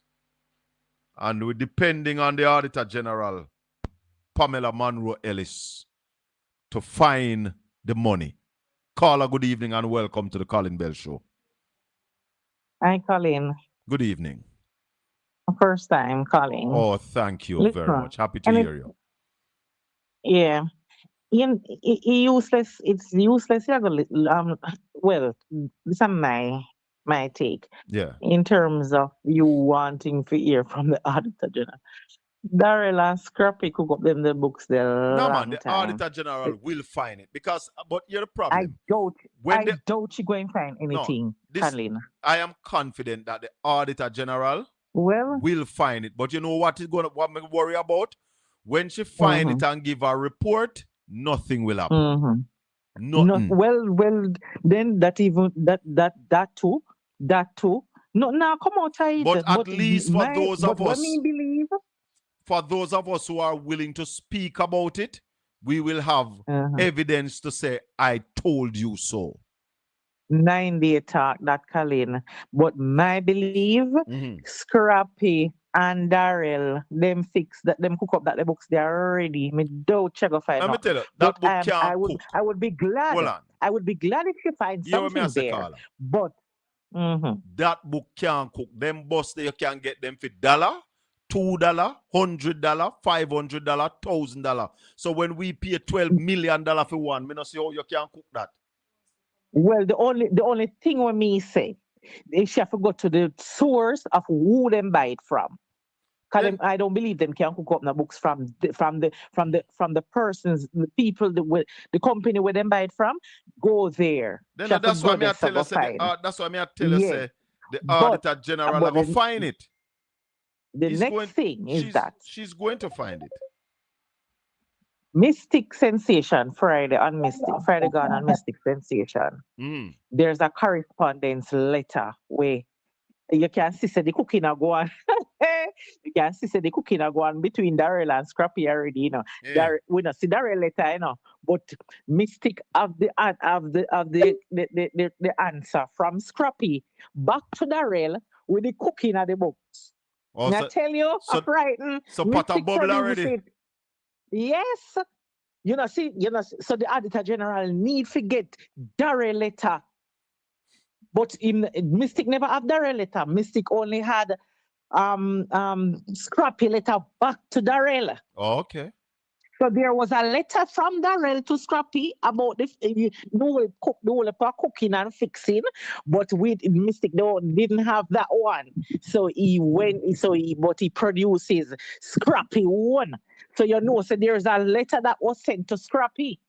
Well, we will see. So that's why I am confident in the Auditor General. That's why I say what I say. And then, but the next thing I want to say to you, Colin. Yeah.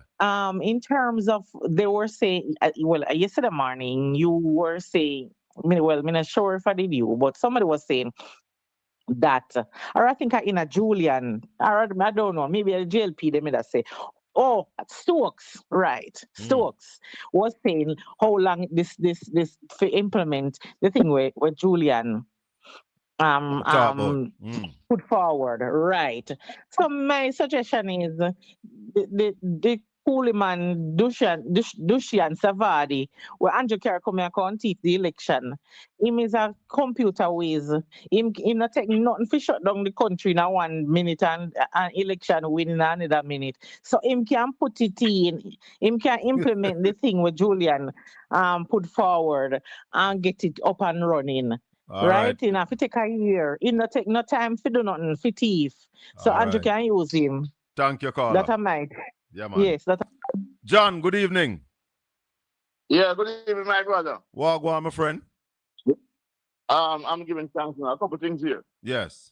I am seeing where our students in Cuba is balling out. Oh, yes. Saying that they are suffering. And our government stand by and do nothing. But you know, it is not as I've said on other programs, it is not a surprise. Because this government don't really their foreign policy, that's all out of the country. They don't business with you. Yeah. And it's a very sad situation.